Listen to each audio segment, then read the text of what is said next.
Нетърпимостта към дупките извежда днес на национален протест хората от 8 града в страната.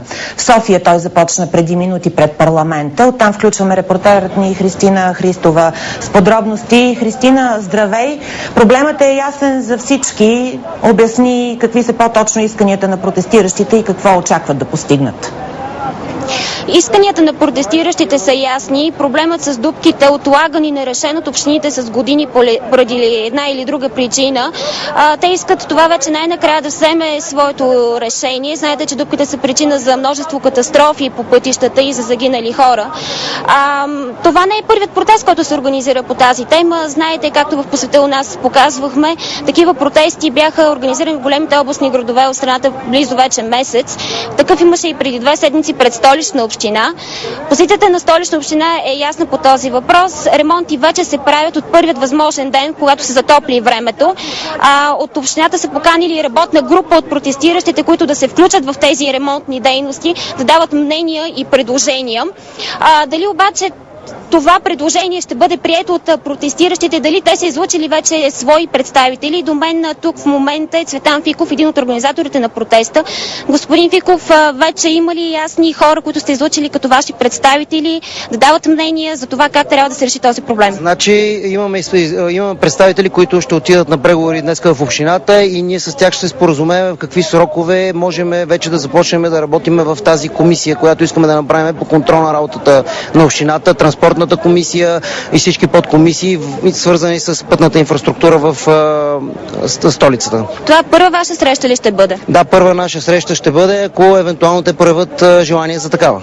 Защо решите днес да протестирате пред Народното събрание? След това е един общински проблем, така или иначе? Защото днешният протест не е свързан само с общината и с София. В момента протести се провеждат в Русе, в Сливен, в Варна е в 4:30 след обед, в Търговище и Търново.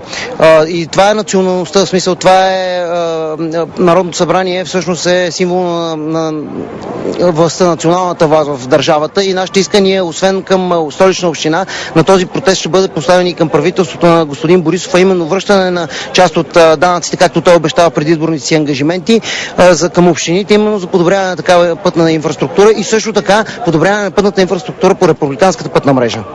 Да разчитаме, че ще си партнирате специално вие с Столична община, но предвиждате ли някакви бъдещи протестни действия? Все пак ремонтите започнаха и имаме гаранции, че пътната настилка ще бъде подменена на много места. Това зависи изцяло от общината. Въпреки всичко, ние подготвяме още един протест, който вече ще е помен на жертвите, загинали по пътищата в републиканската пътна мрежа и България.